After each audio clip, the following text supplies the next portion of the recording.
The banana zone. The banana zone has started, and we barely started.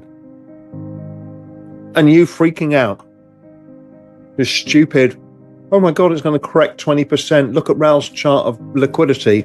So if we get a bit of a correction here, does it make any difference?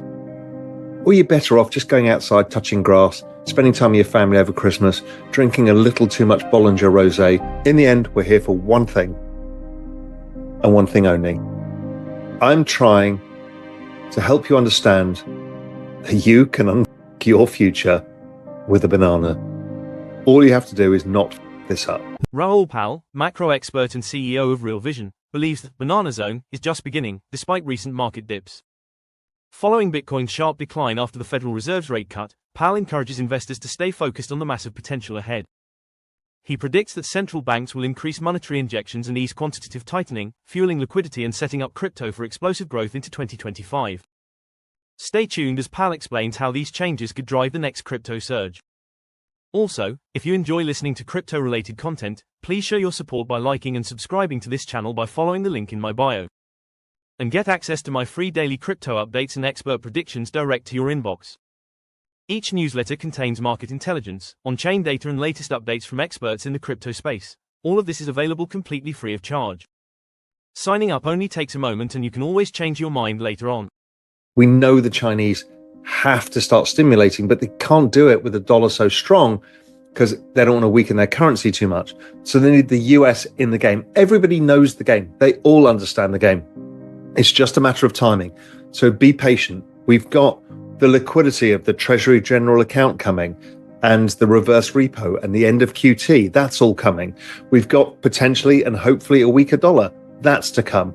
We should see rates come lower because expectations now for only 2 rate rises, rate cuts all of next year.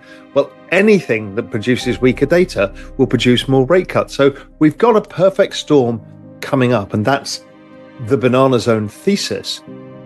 Is this the start of the big correction, or is this a quick shakeout so you people can't hold on to your coins into year end when we get a rally? I mean, the last 2 election cycles, we finished the end of the year with a big rally. I don't see why this is different.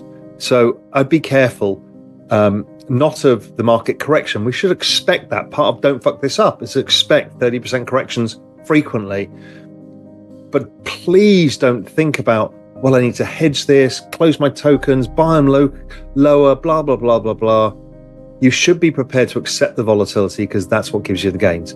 If not, you might well be chasing it into year end. By the time you chase it all get long, into, let's say, January 6th, then the market reverses. Just don't get involved in that. Your job is to hold, to own your tokens, don't trade, don't use leverage, just do nothing. Business cycle about to improve. That's fully fed. ISM versus fully fed tells you the business cycle is about to pick up massively. It won't be inflationary, but we should start to see the business cycle pick up. That's going to be good for all of us. It means we're going to make a bit more money in our businesses. We're going to start to feel a little bit more at ease. We'll be able to invest more money. We'll be able to do stuff like that. But the key thing is when the ISM picks up, it drives the ETH Bitcoin cross.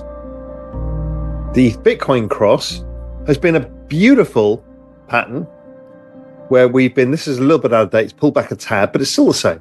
It's like, this is a fucking wedge pattern. Now, does it break to new all-time highs? I kind of think it might do, but even if it doesn't, it's a big range, big sloppy range. It means that ETH is at the low end of its range and it'll probably get back to the high end of its range and it remains stable in its relationship versus Bitcoin. I think that is to come, and that's driven by the business cycle driving risk-taking across assets.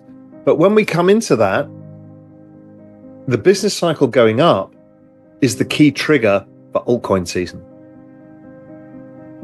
And why is that? Again, what we need is more disposable income to invest.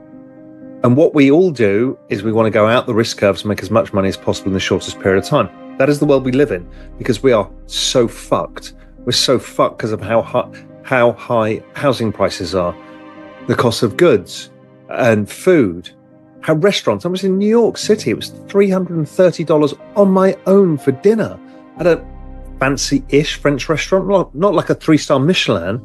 It's insane out there. So we have to make a lot of money. I get it. I get that things are a lot more expensive for many of us, or for all of us. And the only way of getting ahead is speculating. I get it. So I want to help you speculate intelligently. And altcoin season is there. That doesn't mean go way out the risk curve.